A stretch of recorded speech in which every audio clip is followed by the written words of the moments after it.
लोकसभा चुनाव से पहले हो रहे 5 राज्यों के विधानसभा चुनाव में कांग्रेस की स्थिति डामाडोल है और चुनाव से पहले पार्टी की अंदरूनी कलह बाहर आ गई है। इस बीच मौके पर चौका मारते हुए बीजेपी ने कांग्रेस को जोरदार झटका दिया है। मध्य प्रदेश, राजस्थान और छत्तीसगढ़ तीनों ही राज्यों में कांग्रेस के बागी नेता पार्टी के लिए सिरदर्द बने हुए हैं। राजस्थान में जहां चुनावी सरगर्मी चरम पर है, तो वहीं कांग्रेस को एक दल बदल ने राजस्थान में बहुत हद तक झुलसा भी दिया होगा। कांग्रेस जहां राजस्थान का रिवाज बदलने की जद्दोजहद में है, तो वहीं बीजेपी ने कांग्रेस के घर में ही सेंधमारी कर दी है। बीजेपी में कांग्रेस की एक ऐसी दिग्गज नेता शामिल हो गई है जो कहीं न कहीं कांग्रेस की रीढ़ की हड्डी और सचिन पायलट कैंप की नजदीकी मानी जाती थी। राजस्थान कांग्रेस चुनाव में बीजेपी से लड़ने की बजाय आपस में ही सरफुटअव्वल कर रही है। राजस्थान कांग्रेस के सभी नेताओं की राजनीतिक महत्वाकांक्षा इतनी अधिक चरम पर है कि आप ये नहीं कह सकते कि उन्हें जनता की फिक्र है, बल्कि हर नेता को अपने राजनीतिक भविष्य की चिंता है।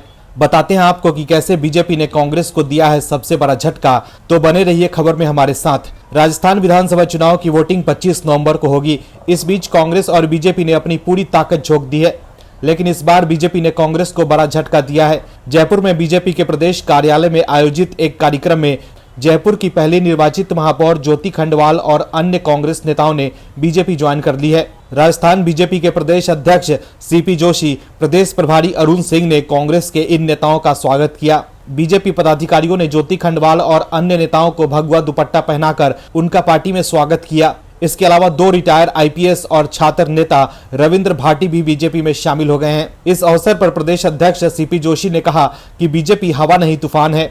लोगों को मोदी जी की गारंटी पर विश्वास है, इसलिए लोग बीजेपी में शामिल हो रहे हैं।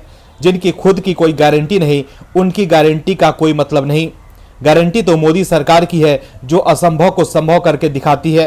कांग्रेस की गारंटी पर सीपी जोशी ने कहा कि आपने राजस्थान में विकास की गारंटी दी थी, उसका क्या हुआ? केवल मोदी जी की गारंटी है। वहीं ईडी को कुत्ता कहने पर सीपी जोशी ने सीएम अशोक गहलोत पर पलटवार करते हुए कहा कि जिस प्रकार के शब्द का प्रयोग सीएम करते हैं, मैं इसकी निंदा करता हूं। वहीं सीएम अशोक गहलोत की दी गई गारंटी पर राजेंद्र राठौर ने कहा कि सीएम लगातार आचार संहिता का उल्लंघन कर रहे हैं। कोड ऑफ कंडक्ट में किसी भी नई योजना की घोषणा नहीं की जा सकती है, मगर लगातार गारंटी की घोषणाएं कर रहे हैं। वहीं ज्योति के दल बदल ने कांग्रेस के दावों की पोल खोलकर रख दी है और मजबूर कर दिया है सोचने पर कि पहले हम चुनाव लड़े या आपस में मामला सुलटाएं। Bureau report, OMH news. और भी वीडियोस देखने के लिए चैनल को सब्सक्राइब करें और बेल आइकन को दबाएं।